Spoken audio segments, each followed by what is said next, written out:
Breaking the cycle to step forward. Authentic conversations from lived experience and a professional perspective in overcoming abuse with Chris and Beverley Ann.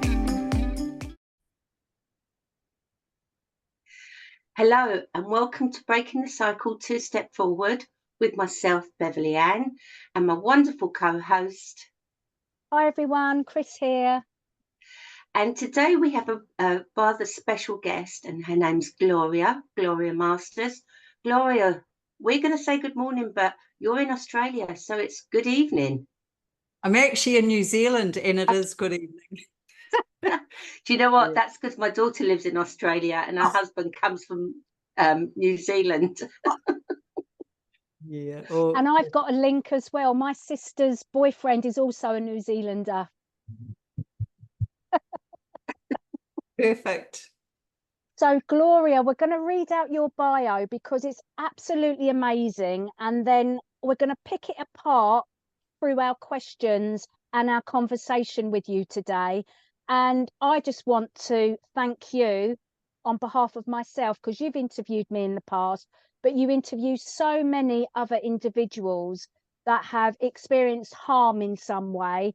And I really want to make sure that everybody knows about that work right from the outset, so that we can make sure that we do talk about that throughout the podcast with you today. But put that to pause. So, Gloria, you were child sex trafficked for the first 16 years of your life. Yeah. You were leased by your father, trained by your grandmother. You had no one willing or able to help you. Now you are an esteemed author, speaker, and founder, and the woman behind the global hand signal for under 16s, which was released in 2023, and you help resource children. You have resources to help children to combat abuse and trafficking. So you are the founder of Handing the Shame Back Foundation, which is a charity dedicated to adult survivors of child sexual abuse. You are the host of a YouTube and podcast channel of the same name, which is Handing the Shame Back, which is now in over 80 countries. You present interviews and you have resources designed exclusively for survivors. You've written 3 books: On Angel Wings, which details your childhood; Flight Path to Healing, an experiential guide for adult survivors; and your 3rd book, Keeping Kids Safe, which is a roadmap for parents and teachers on how to protect children from grooming and sexual abuse. Do we need to carry on, Bev? Do we just end the podcast there?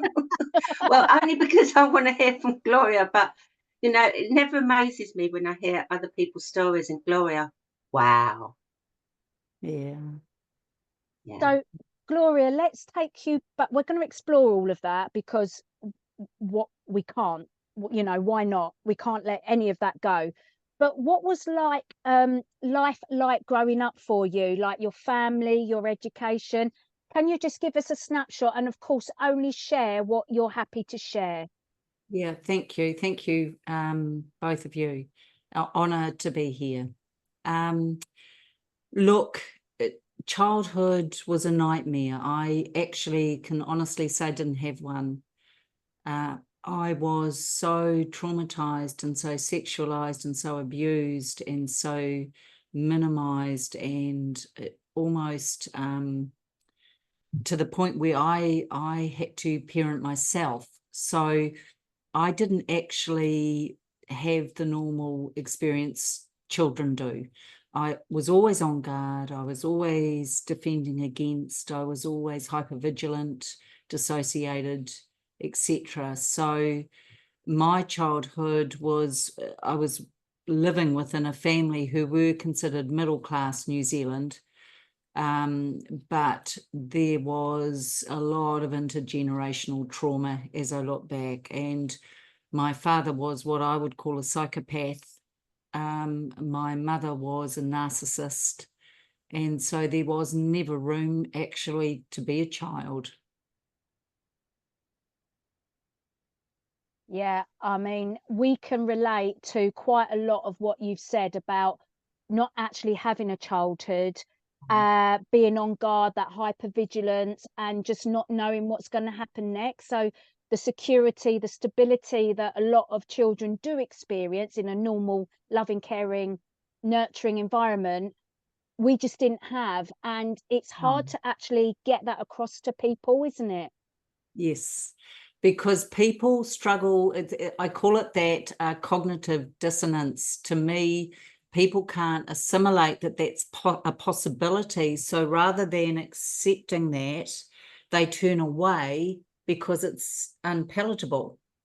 It doesn't fit their ethics, morals, or values. So to them, oh, are you a bit of a fantasist, or, how could you survive that? But I was meant to survive that, and I did, and I'm so grateful I did. Clearly, there were times I didn't think I would, and the trauma and the unpacking of all of that was to take me most of my life. Now, Yeah, you absolutely. mentioned middle class New Zealand. What did Yeah. that look like? Because we often get told one of the myths around all types of abuse is that it happens to low income families, it happens to very chaotic, if there's addiction within the family or mental health, it's always, that is sort of the myth that is spun, the narrative that is spoken about. But there are so many victims and survivors, individuals who've been harmed, that come from middle class families or even rich families. So what did that look like for you? Yeah, so look, middle class, and there's a couple of points I want to raise. Good question. The middle class meant, the family had enough money to send us all to private schools. And my father was a plumber. My mother ended up being an author and someone who people would go to for mental health issues. I know, it's often the way. But the reality is, just to respond to what you've said, the issue across this, and one of the misnomers or the myths, is that, as you say, it only happens to a lower class. And I'm here to say it happens across all sectors of society, all divides, all creed, all culture, all socioeconomic levels. This does not have a select group. And in fact, my biggest buyers, or the people I was trafficked to the most, were the Freemasons, who were very influential men and powerful, and still are today. Yeah. And thank you for sharing that, Gloria, because it is a real misnomer between, people don't want to believe it happens, first of all, as was said earlier, but then to think that someone of a middle class or someone super rich, absolutely not. But it does, as you say, It go does. through. And the numbers are huge. And we know in our country, beautiful New Zealand, and I'm not saying it's not, but there's a very seedy underbelly. So by the time a girl is 16 in our country, 1 in 3 will have been sexually abused. Not might have been, not could be, but will have been. And for boys, it's 1 in 6. Yeah. So these numbers are staggering. And my response is always, the silence is deafening. Where's the outcry? Where's the outcry? Yeah. We have similar statistics in our country, United Kingdom, and I think if you look around the world, it is similar or even worse, but no one really truly knows the scale and the scope. And the deafening silence, as you said, is everywhere, and we get so frustrated because we're like, where is that outrage, Gloria? Yes.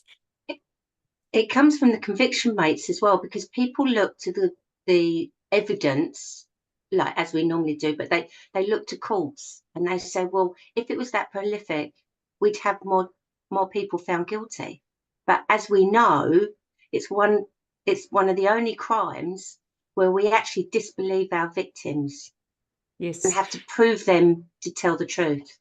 And thank you so much for raising that, Beverley, because what we know to be true is this, and there was some recent research done over in Australia. So there you go. There was a reason for you saying Australia last year, which suggested that to this day, over 2/3 of adults, over 66% of adults, if they have a child and an adult in front of them, a child saying sexual abuse occurred and an adult saying it didn't, 66% will side with the adult.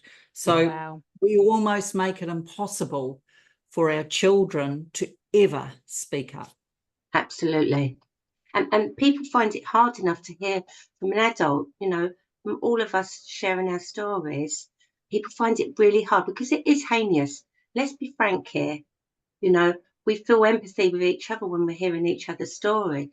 But to be able, you know, for somebody else to hear, sometimes it's like, oh, that's just so heinous. But I always flip it the other side. Well, imagine being that child. Yes.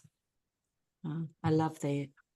So before we move on, I know there was a Royal Commission into child sexual abuse within Australia before we had our independent inquiry into child sexual abuse in the UK. And you would have thought that that would have raised a lot of awareness. It would have educated many people and things would have changed culturally and at a societal level. But I don't see that, Gloria. Do you see that at all? No, I just see the numbers rising and people still disbelieving the children, and children just feeling so disempowered and unable to voice anything. And one thing I do know as a child who survived this is that children don't speak, but what they will always show us through their behaviour, which is why I released that global hand signal, because, and it's being used across the world, thank heavens, it's being used here in New Zealand as well. So we've got to start meeting the need where it is. These predators and pedophiles and the enablers, the gatekeepers who know something or suspect and do nothing or say nothing, they are by far the bigger group. And I think the issue, Chris, is that we expect children to come forward and speak. They won't. We never could. Why would they? Or if we tried and we were shut down, we never tried again, did we? You know, the power differential between the adult and the child is too great. Yeah. But if we can start giving kids tools and start teaching and educating educators, teachers, parents, grandparents, safe adults everywhere, that if a child signals to you, Houston, we have a problem, let's support the child. Because we all know the number one response that a child looks for is for only one reason: please stop this happening to me again. Yeah, absolutely. Can you tell everybody about that hand signal? Because we might know what it means, but most of society will not. Okay, so it's hand up, if you wouldn't mind doing it with me. Hand up, thumb across, closed fist. That is a universal signal for help. I'm not safe. Rescue me. Right. And that was initially coined over in Canada or Northern America in 2020 during lockdown. And I created a different hand signal last year to release for under 16s to use. And someone reached out from Northern America and said, just use it. We're teaching it in schools. So that's what children can use as well. And if a child does that, Gloria, what should the adult do if they see that? Right, very good question. Do something, not nothing. Yeah. Is an initial response. Yeah. But a simple thing, take a photo or follow the child and the adult to a car, take a photo of the number plate, ring the police, talk to your friend, take some action. We know that last year, this will send shivers down your spine. It was over in America. I can't quite recall the state, but this wonderful 22-year-old woman went to a McDonald's. Instead of the drive-through, she thought, no, I'm going to sit there and mindfully, we know that word, mindfully eat. And she happened to look up and she saw a child doing this. The child looked to be about 11 years old. She was with a man who you could presume was dad. Later, they found out it wasn't. This guy was looking at his phone. So this girl kept looking across and doing this. So this amazingly brave 22-year-old went round the corner, rang the police and said, what do I do? And they said, is there anyone else in McDonald's, like any guys there that you can grab? Get the adult male and hold him down, and you take the girl, we'll be there shortly. And that's what she did. She went to 2 guys, construction workers, said, don't make a scene, but there's this guy behind me, this girl's not safe, she's being abused or trafficked. I'm going to distract her, can you keep him there? And she saved that girl. Wow. Oh, that's amazing. And I've recently watched the film The Sound of Freedom. Have you seen that, Gloria? The one that Hollywood... A producer, yes, about that. Yeah. Amazing. Hollywood tried to shut it down, didn't they? Didn't want it to be shown in cinemas, etc. I tell everyone, watch it and believe it. It's fact. So Probably what's the your tip of the iceberg? 100%, Chris. What's your response, Beverley, to why they didn't want it released? Oh, absolutely. I mean, we could do a whole other podcast on that. But if you're to believe it, that, you know, a formidable man, you know, Weinstein, you know what, he operated on his own? No. But you don't hear about anybody else. Well, there's a vested interest. The trafficking of children, according to the UN, has globally overtaken the drug trade exponentially in terms of a money earner. So this sex trafficking, it's just going nuts out there. Yeah. So people are making money out of this, and you know, I'm not saying we need to doubt every person, but I think we just need to, and for the parents watching, stop trusting everyone blindly. And the second thing is stop posting photos of your children, grandchildren. These images are being used and traded. With the advent of AI, that can actually remove the clothing of a child, and then images are being traded across the world. So, you know, come on, people. It's nearly 2025. Wake up and recognise this is happening. Yeah. I've just been at a conference, Gloria, just literally, well, many conferences over the last few months about online child sexual abuse imagery, whether it be images or videos, whatever. But exponentially, that, as you said, you've got the trafficking of children, which is the physical trafficking of children, but then you've got all of this imagery being created, as you've just explained as well, and exponentially it's off the scales, and we are already being told that it's so far going that way that we can't get it under control, and it's only going to get worse.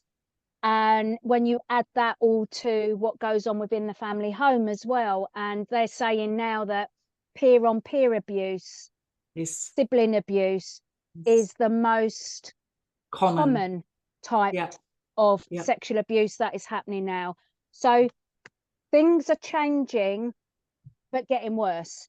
So it all needs to be tackled, the bigger picture, like, you know, because we know that when a child is abused, they're more vulnerable to further abuse. So it's really trying to shake a tree at its roots now and getting everybody to wake up to all of this. I totally agree with you, and that's partly why I just published recently that 3rd book, Keeping Kids Safe, because it's an educational kit, a workbook, if you like, for parents, teachers, and other safe adults. What you're talking about is the online sexual exploitation. Yeah. Parents, there's a module on that. You know, like, we need to educate the people who are in charge of our beautiful children, because they are the ones who hold the reins. They are the ones who say, you can go to bed with your laptop, but only 2 hours. Well, what's happening in that bedroom on that laptop is the way that these predators comb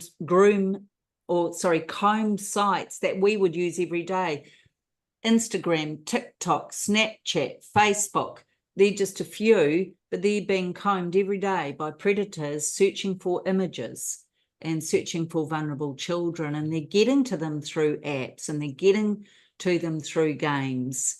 And we have many incidents of this through New Zealand. I get rung at least once a week by a distraught family.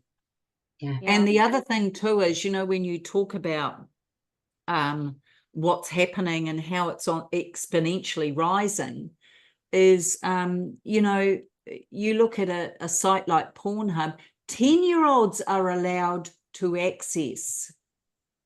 I'm sorry, who's in charge? I know. It beggars belief. And, you know, we find it hard to actually process all of that without somebody who's not aware of all these facts. It's mind-blowing. And I think one of the keys here is that people think that because my child's in their bedroom in my home, they're safe. But when I come across an account and I have a couple, I actually say to them, would you take your child to a major city and just say, I'll pick you up later in 6 hours' time? And they go, of course not, because there's too many strangers around. Well, that's what they have access to worldwide in their bedroom. And I think that's, look, we're not finger pointing to parents, but it's raising that awareness. It's opening that awful thought, you know.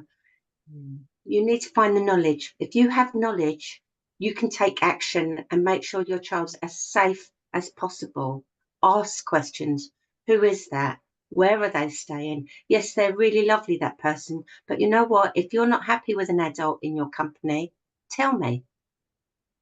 Doesn't matter who they are. And that, I think that's one of the other things too. I'm not trying to sell a book, honestly, but that's we'll add your links, Gloria. Don't worry. Yeah, that's one of the modules in the book as well, is parents notice behavior and work out a code with your kids. If they're concerned about someone that they're with, use a code word. It could be priority one. If you ever hear priority one, right, you stop. You'd say to the other person, I just need to hang out with him for a minute. You go and you say, what's wrong? I don't know, Mummy. I just don't feel comfortable. Great. Yeah. There's your first red flag. But, you know, the other thing too, here's a tip for parents watching. Have a pizza night, have your kids around the table and vote on an emoji that you would feel comfortable using. If ever you or your other half get that sent to you when the child is away from you or children are away from you, it might be a teddy bear, it might be an apple, it might be the picture of Crunchy the clown. It doesn't much matter, but the second you get that, the family agreement is you stop what you're doing, you get in the car and you go and get that child from wherever they are, even if it's midnight, and you have no explanation to give to the adult. Say, I forgot we're going early to grandma's. Remove the child, because that they are signaling to you, and we have to start picking up, please, what children are putting down. Children show us through everything that what's going on. Absolutely. So picking up from what you were just saying, Gloria, it's important because we are so busy as parents. We're spinning many plates, and often we do not give the children the quality of time that we need to. But also some children don't want to spend a lot of quality time with their parents. They like being on their own. So where you can put these safeguards in place, like you've just described, you know that, oh my God, my child, young person is not just having a moan, being emotional, whatever the scenario is. They're in danger, they're feeling uncomfortable, they're not feeling safe. I've got to take action, because it cuts through all of the noise. 100%. The other thing is body safety rules. People do not teach their children body safety rules. Start doing that. Make it a family thing. You know, you can create mantras around it. There are guidelines around this. And I think until we start empowering the parents, the beautiful parents, and as parents, don't we just always do the best we can with what we know? Well, my challenge is, parents, I don't want you to lose the power you have and the instinct you have around your children, but you don't know what you don't know. And if we need to educate and inform, because you are the gatekeeper of your child. I do want to add a caveat that most parents are beautiful. Oh, Not yeah. all are, because we are free people here, sitting here knowing different. Now, Beverley, Yes. I know you want to ask a question, but I just need to go back a little bit. You said that one of your parents was a psychopath and one was a narcissist. Can you explain those terms? Because not everybody understands those terms. Okay. Narcissist are easy. It's allaboutme.com. Right. You will be allowed in my orbit if you reflect to me how fabulous I am, if you agree with what I say, if you provide for me everything I want, and if you do my bidding, I might show you some love or affection or attention. Right. Imagine being a child growing up with that. Mm-hmm. So what usually happens with a complex narcissist parent is the child is what we call becomes parentified. So the child ends up taking care of the parent instead of the other way around. That's at its worst. But that's a whole hell to unravel and work through as you're recovering from the trauma. A psychopath is someone who, in my opinion, has no empathy, is incredibly charming, is seen as the guy you could go to for anything, but behind closed doors has a completely different method of operating or modus operandi. And they're because they have no empathy, they have no filter in terms of what they are prepared to do to hurt, alienate, or cause distress. And when you have a parent psychopath, yes, I think so. I'm not I can't say I'm a professional in that space, but my lived experience indicates that was the case. I'm very lucky to be alive. I'm very lucky to be alive. I will never stop saying that. Bless you. Yeah. Beverley, over to you, my love. So we've got so many here, and I think the most important thing now, after some of the explanations we've been given by you, and an understanding of the level of work, our listeners can hear now. How do you balance yourself, Gloria? Because you've come from amazing amount of trauma, and my heart goes out to you, and I want to give you a big hug for that, and say really sorry to hear that. But as an adult, I understand where your passion comes from, absolutely. So how do you balance looking after yourself and still working in trauma? Because, it's huge. It is. And another great question. I think what I do is I'm very good at self-care. So I always make sure I get some exercise in. Chris will love me. I always meditate, and I do yoga, which is mind, body, spirit. But I need to, because I need to ground. So another thing I'll do is I will often walk on the beach in bare feet, no matter the weather, because it actually really grounds me. And yes, so I think recognizing when things aren't okay with me, I'm very good at recognizing now, and I'll give myself some space and honor who I am. So that's how I balance. I also dance a lot, party a lot, have a lot of fun. I'm the child now that I wasn't able to be. Yeah, Yes. I think that's fair to say. And I will confess, well, not confess, but I was at a festival yesterday. So I got in very early hours of this morning. Woohoo! And she's paying for it. But it was worth it. Yes. To hear that loud music going through your body, the vibrations, absolutely, yeah. And self-care is something we talk about all the time. That's my mantra, self-care.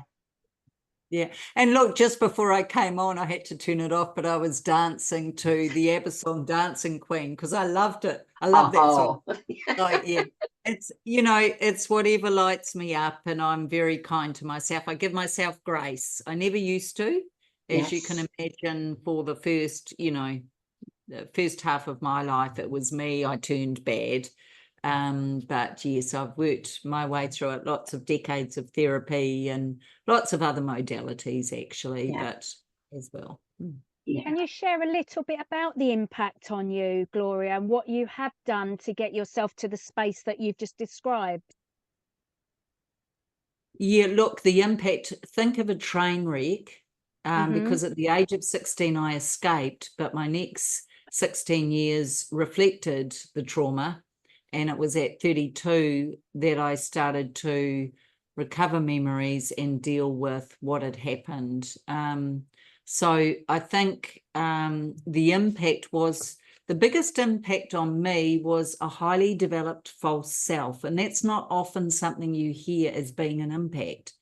But what I learned to do was put a mask across my face so that whatever people needed to be, I became. Yeah. And it took me years to actually move that aside and realize,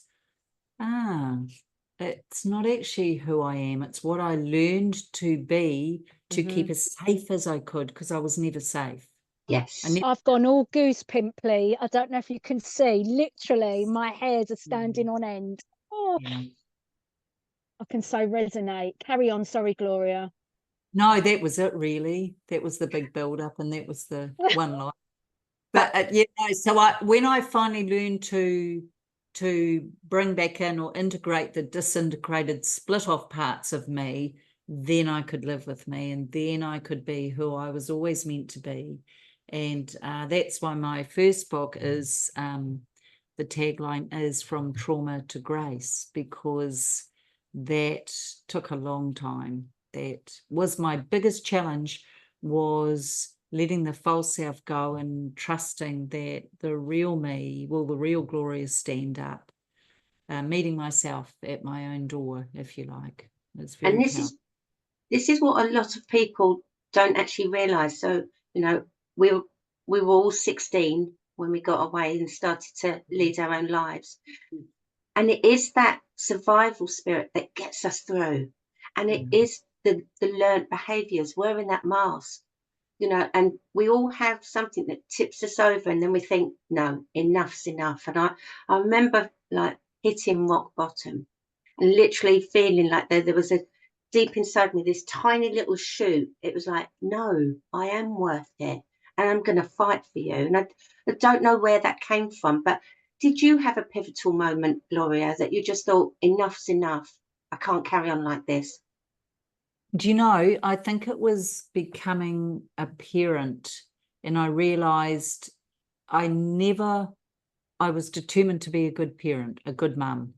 And so I think that's what helped me.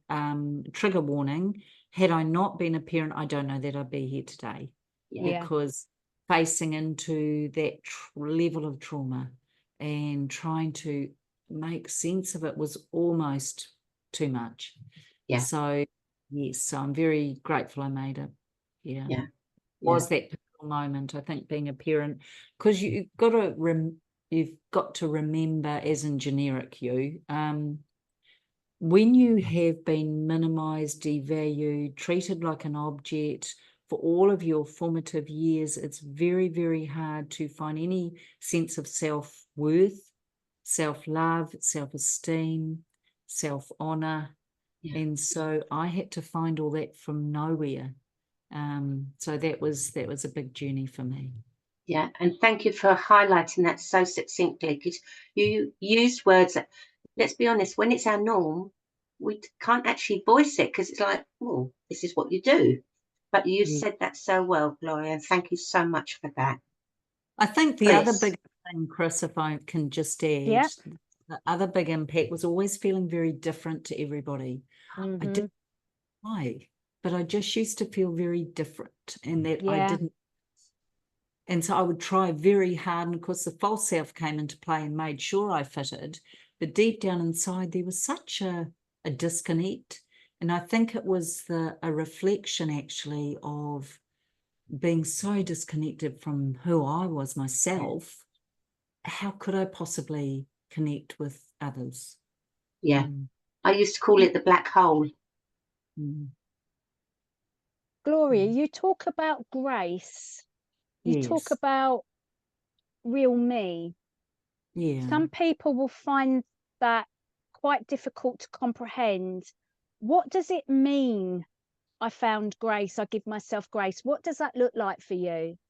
Well, because I was conditioned to be nothing or less than nothing and have no value at all, I found it very hard then to look after me, or to stop pushing myself so hard, or to stop the people pleasing, or to actually allow myself to just sit and relax. And so when I say give myself grace, what I do is check in and think, what do I need? And what I actually need is just some time and space. So equally, if I get something wrong, so what? Everybody. Now I give myself grace and I honor me. Wow. That's what I mean by grace. It took a Yeah. long time. Yeah.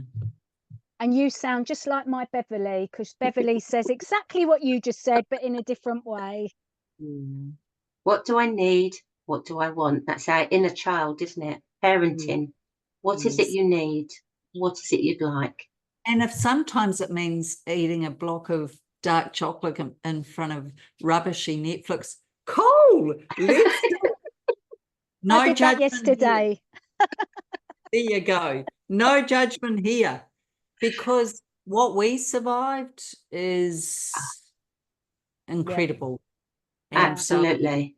I just give lovingly and freely, and have learnt, it's been a long, slow, hard journey, as you would appreciate, but Yeah. I feel very grateful actually that I know who I am and I can stand in my own truth. Yeah. Oh, You know, that's beautiful. sorry, Beverley, I'll hand over to you in a moment. I've been hogging this, but I just wanted to say, listening to Gloria, she's just so calming. The voice, your persona, it's just relaxing, it's calming. I love it.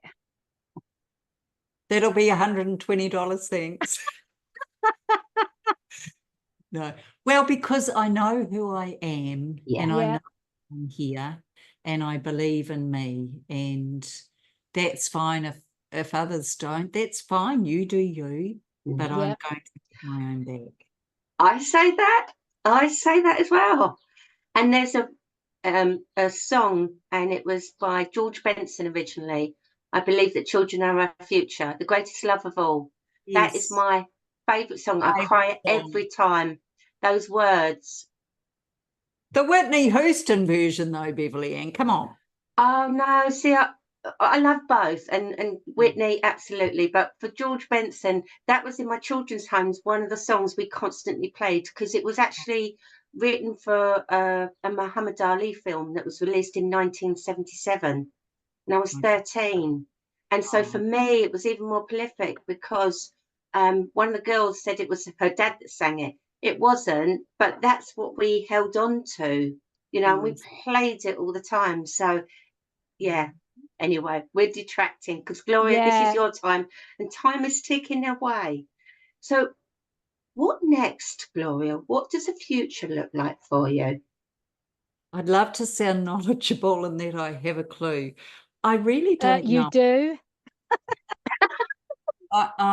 I'm always, I've got a big heart for survivors and a big prevention streak in me, because I realise we do have ways of keeping children safe if we could just educate ourselves. But for me, I think I'll definitely be writing more books. I'm trying to do more speaking, trying to get in front of our education system and parents, because parents are the gatekeepers. So yeah, I think more of the same, and it's such an honor. I feel very humbled actually when I get to speak. Yeah. Can you tell us more about your podcast that you do with survivors, Gloria, please, and how people can find out about it and maybe engage with your work? Sure. So the podcast is everywhere. It's on Spotify, it's on Google Play, it's everywhere. But it's also a podcast on YouTube, and it's called Handing the Shame Back, because I believe that when we, as amazing survivors that we are, find our voices, we are starting to, or beginning in handing the shame back. And that's what I think we need to do. Never belong to us. So each week I interview a different survivor, and out of that comes the amazing gold, the the incredible snippets of wisdom that each of us hold within. And so when I get to interview a survivor, out comes some gold that other survivors across the world can then pick up on and feel less alone or feel more informed. So there's that. And then handingtheshameback.org is our website, and it's there. I, as you know, Chris, have survivor tips every couple of weeks. I have tips for supporting survivors, for those who are partners or parents or loved ones of survivors. So just some little tips for them on how to manage the amazing survivor in their life. And then once a month I release a blog, and that is survivor focus. So the one I've just released is called Finding You, because sometimes in all of our journey we lose who we are, and so finding you is just a way to reclaim back who you are. All those links will be added, Gloria. I know I'm trying mind-blowing. trying to keep professional. But we will be adding all your links so that anybody listening or watching this will be able to connect with you, because we very much resonate with everything you're saying. And it's not just about one voice, all the voices coming together. And that's why, for every listener, if you've experienced anything, never think that you're listening to a story and it's worse than mine. Everybody's story is unique and no one is worse than anyone. Because I remember thinking my life was normal, as many survivors do, and we just get on with it. And one of the other things that's quite scary sometimes is the recovery, because it's about learning how to be vulnerable and how to relax and how to not be looking out for the worst scenario, just being in that moment and enjoying something without worrying that it's going to change. It's a big deal, isn't it, Beverley? I just want to, if I may, just talk very briefly. You've mentioned what we call comparative suffering, and I get that a lot. Survivors will often read, "Oh, but my story is nothing like yours." So I just want to bring this to the fore, if it's okay. Absolutely. What happened to you that first time? It might be the only time.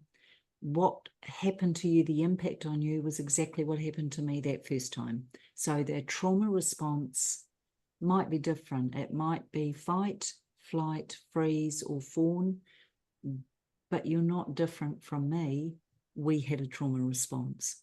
So there is no better, there is no worse. We're just survivors who stand together in handing the shame back. Absolutely. You've said it so well, Gloria. I've got one question, and sometimes this can be emotional, so you don't have to answer, and this is completely your choice. But if you were to go back to your younger self, you choose when younger, what would you like to say to young Gloria? What a beautiful, amazing, spirited, incredibly fun-loving, happy little child you always were, and such an honour to stand beside you today. Wonderful. Wow. Gloria, thank you. Anybody listening, if you've got any questions that you would like to ask further of Gloria, please reach out. Our email is breakingthecycle2stepforward@gmail.com. And in the last minutes, we all like to have a last thought. So we'll give you a minute to think about it, Gloria. Chris, what's your last thought before we end this podcast today? We've had lots of guests on our podcast, and each and every one of them brings something gold to our listeners and to us. We always learn. But for me, you're just outstanding. You're amazing. You just are doing so much work with adult survivors, which is often forgotten. And adults are the potential parents of the next generation. So yes, children of course, are important, and we step up and shout out about child protection all of the time. But the work that we do with adult survivors is equally as important, because we want to stop that generational trauma being passed on in forms of addictions, mental health, and all of that cycle. So I applaud all of your work, Gloria, everything you do, but specifically giving the adult survivor that voice, because I think that area is so underrepresented in everything worldwide, to be honest. So that's what I wanted to highlight and bring to the fore, Bev. Thank you, Chris. Gloria, what would be your last thoughts for today that you'd like the listeners to go away and remember? Well, I just want to say to the amazing survivors watching and listening, I see you, I stand beside you, and I believe you. Thank you, Gloria. Well, I've just got to say thank you so much, Gloria. And it's just a shame we're not next to each other, because I'd be giving you an amazing hug. Obviously, if you wanted it, because I'm always asking. So I'm going to give you a virtual hug. Oh, I never assume, because I remember a time when I couldn't receive a hug. So I'm always asking people if they'd like a hug. So big, big hug to you. Thank you so much, and keep doing the fabulous work that you're doing. Thank you. 100%. So that's it for today. And thank you for listening or watching us. And as I said earlier, if you have any questions, please contact us, and we will put the links underneath this recording so that you can follow Gloria across all different platforms, and also connect with her through her website and read her fabulous books. Bye for now, everyone. See you in the next podcast. Bye-bye.